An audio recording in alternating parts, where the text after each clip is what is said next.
Have you ever wondered if you felt like you was being left behind because people have new information and you still working on programming that was maybe 5 years ago? Because you don't have to be that long before it be outdated.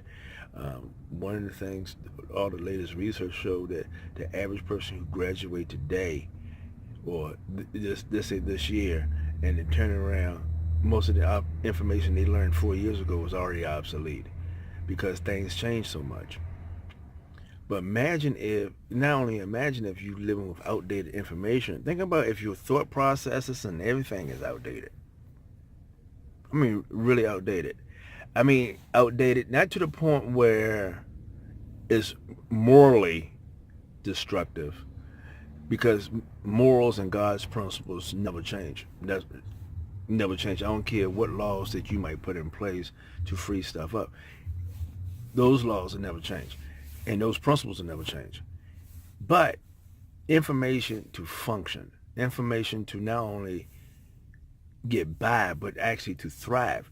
More people feeling hopeless now when you live in an opportunity to become more abundant. Now, I mean, not only in money, I mean in health, relationships, I mean overall, because the simple fact is you got the age of information.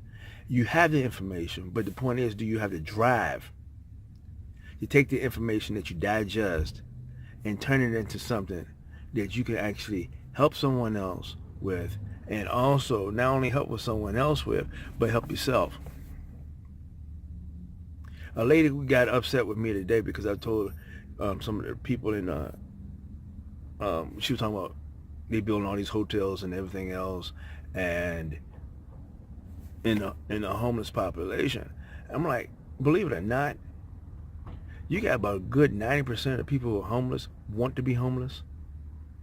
And their situation in many cases are better than yours, because the simple fact is, not only they might be getting a disability check, they might be getting a social security disability check, they might be getting food stamps, and even if food stamps, they're getting other resources that's helping them and putting them in the hotels and everything else when they get very cold.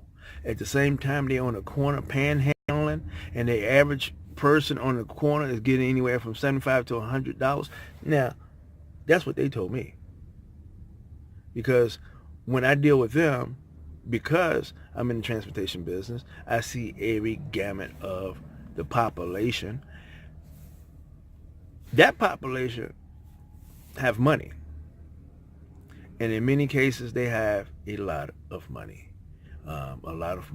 One man in Charlottesville was given $1,000, and because I was taking his buddies one weekend, he was giving him $1,000. He turned around, took off for the weekend, as he would say. I took off for the weekend, and by Monday he was back on the corner doing it again. Now, thousand untaxed dollars, mind you, untaxed dollars, $1,000, right along with a disability check, or because most of them under 65, and any of them over 65, they getting a Social Security check, or 62, they getting a Social Security check, mind you.